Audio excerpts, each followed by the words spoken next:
And so now, what you've all been waiting for, the annual reading of How the Grinch Stole Christmas, which you may have already seen a number of the renditions on television this season, but I don't think they quite get it right in the end. But let's begin with How the Grinch Stole Christmas, written by Dr. Seuss in 1957. Every Who down in Whoville liked Christmas a lot, but the Grinch who lived just north of Whoville did not. The Grinch hated Christmas the whole Christmas season. Now, please don't ask why.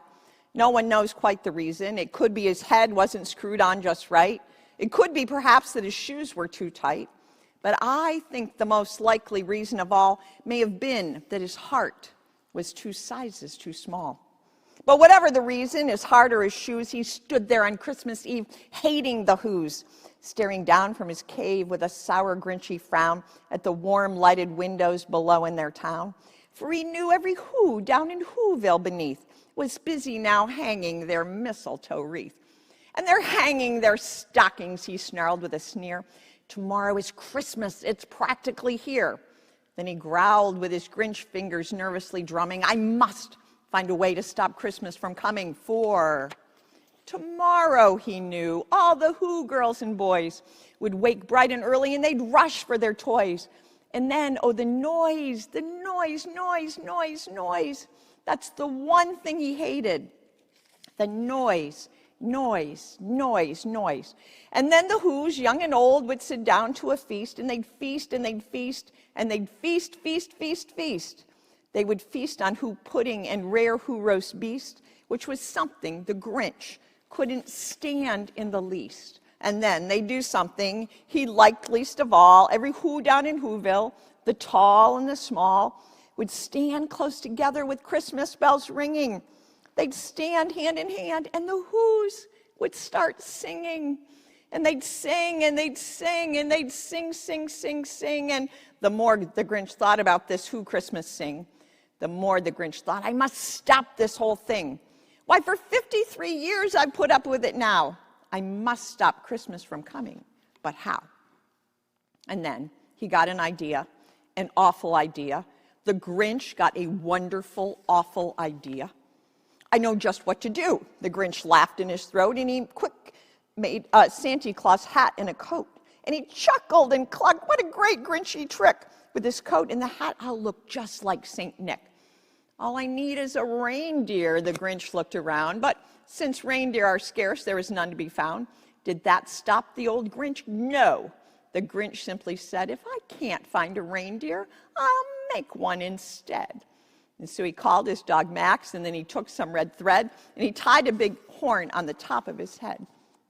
And then he loaded some bags and some old empty sacks on a ramshackled sleigh, and he hitched up old Max. Then Grinch said, giddy up, and the sleigh started down toward the homes where the Whos lay a snooze in their town. All their windows were dark, quiet snow filled the air. All the Whos were dreaming sweet dreams without care. When he came to the first little house on the square, this is stop number 1, the old Grinchy Claus hissed, and he climbed to the roof, empty bags in his fist. Then he slid down the chimney, a rather tight pinch, but if Santa could do it, though, then so could the Grinch. He got stuck only once for a moment or two, and then he stuck his head out of the fireplace flue, where the little Who stockings all hung in a row. These stockings, he grinned, are the first things to go. And then he slithered and slunk with a smile most unpleasant around the whole room, and he took every present. Pop guns and bicycles, roller skates, drums, checkerboards, tricycles, popcorn and plums, and he stuffed them in bags, and then the Grinch very nimbly stuffed the bags one by one, all up the chimbley. And then he slunk to the icebox. He took the Who's feast. He took the Who pudding. He took the roast beast. He cleaned out the icebox as quick as a flash. Why, that Grinch even took their last can of Who hash. And then he stuffed all the food up the chimney with glee. And now, grinned the Grinch, I'm going to stuff up that tree. And the Grinch grabbed the tree and started to shove when he heard a small sound like the coo of a dove. He turned around fast. He saw a small Who little Cindy Lou who was not more than 2. The Grinch had been caught by this tiny Who daughter, who got out of bed for a cup of cold water. She stared at the Grinch and said, "Santa Claus, why? Why are you taking our Christmas tree? Why?" But you know that old Grinch, he is so smart and so slick. He thought up a lie and he thought it up quick. Why, my sweet little tot," the fake Santa Claus lied. "There's a light on this tree that won't light on one side, so I'm taking it home to my workshop, my dear. I'll fix it up there and I'll bring it back here." Well, the fib filled the child, and he patted her head, and he got her a drink and sent her to bed.